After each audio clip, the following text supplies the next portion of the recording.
Deborah Snow here again. You're coming to my late spring garden show.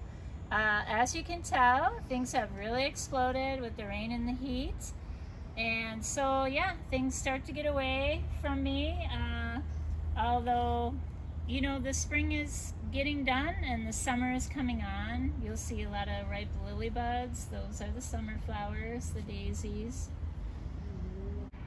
So here you're seeing a variety of Amsonia. So that's kind of a pig out here in front. It's a lovely fall color though. This is another in my collection of alliums. I've lost track of a lot of the names, but pretty showy, but of course the heat has taken out a lot of the flowers. So now you see the Clematis is starting to bloom, and you'll see that all around the garden. I have many varieties, and so this is the time they start. So now you'll see a lot of the hostas all of a sudden came quick, and you'll see a lot of scorch on the leaves, which isn't typical for this time of year. But with this hot sun and the hot days, they do not like it.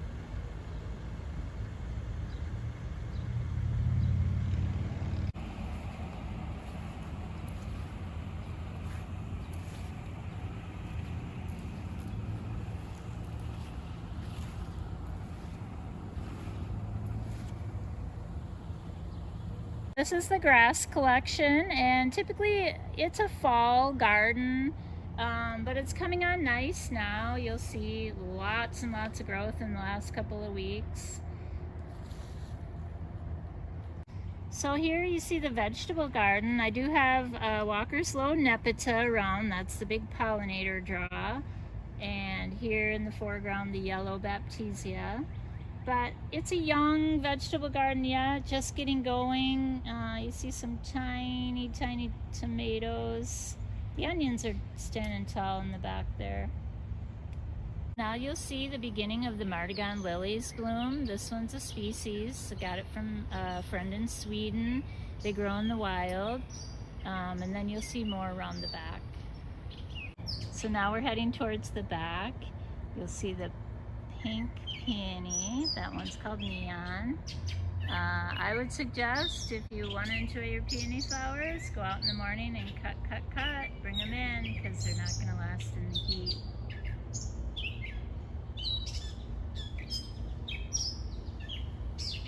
Okay, so here we have an example of a honeysuckle vine.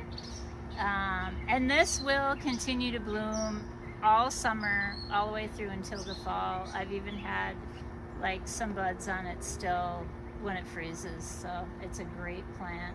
It does get a fungus though, so I do treat it for that every year. Okay, so this is my big hosta border, and you'll see a lot of the Martagon lilies in here. The dark red that you're showing now is Claude Shride.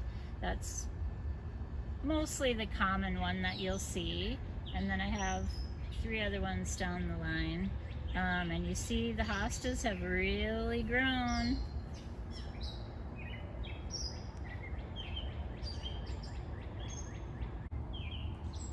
So you'll see my hosta collection. I'm kind of a hostaholic.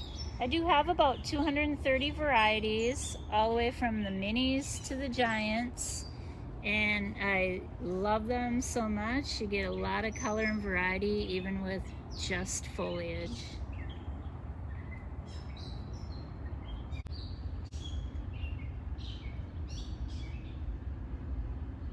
We talk a little bit about what I'm working on in the garden right now. And so the spring bulbs that you saw in the earlier video are all done and starting to turn brown. So it's okay, once the tulips get brown like that, to go ahead and either pull or cut them out.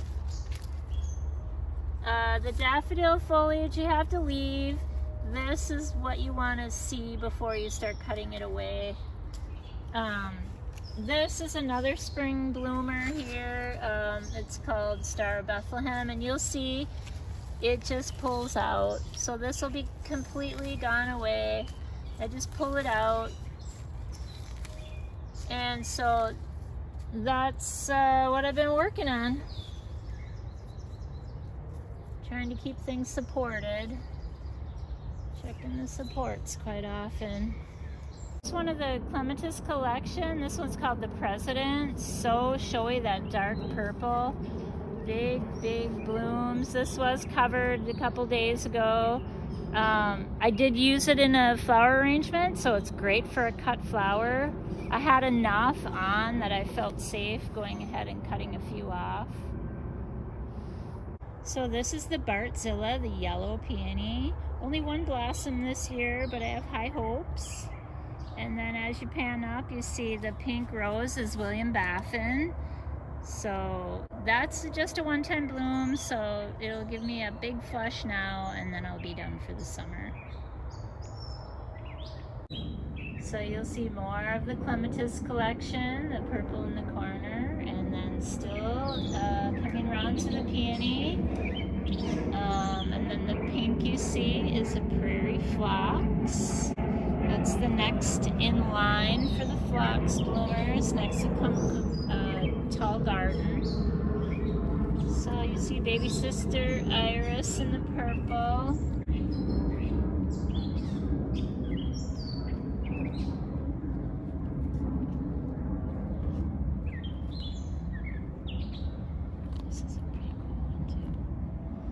So this is a Centaurea perennial bachelor button, amethyst in snow.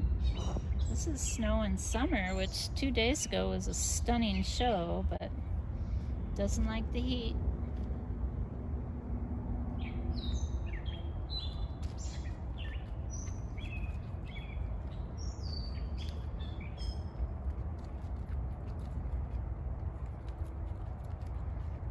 So I wanted to talk a little bit about holding plants back for the fall garden. It's a good thing to do. I have a lot of sedums, asters, and mums that I cut back, and so now the beginning to middle of June is the first time that I do that cut back, and I can show you what I mean. So this is an aster, and they get real tall, and a lot of times they'll flop over. So this is a remedy for that as well. And then it just holds the bloom time for later in the season. I like to have a bloom in September, so they would bloom sooner. So we just, you know, and I might do it again later as they get big. Oh, this garden's getting away from me. But yes, definitely cutting back the asters right now. The tall sedum, sometimes they'll crash in the middle. Cutting them back in June is a way to alleviate that. They'll stay stronger, they'll bloom shorter, but they'll bloom wider, and they'll bloom a little bit later, which in my opinion is a good thing. This might be my favorite small ornamental tree, Golden Shadows Pagoda Dogwood. Came out in the spring bright, and it's going to stay bright all season. Just love it. Love the architectural layering that happens on it. Just happens naturally.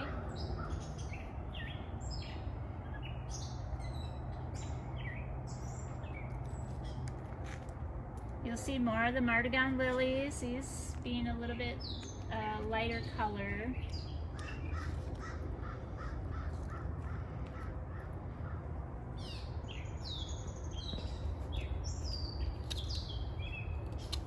Okay, so now you see in the full glory of the fairy garden, all the mini hostas coming on, the mini hooperas, the mini bellflowers, and all the fairies are out and all their stuff and enjoying their spot.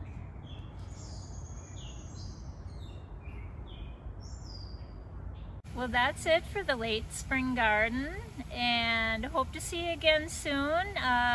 Going forward, I guess we'll go to the summer bulbs, and then going forward, the ornamental grasses. So hope to see you again soon.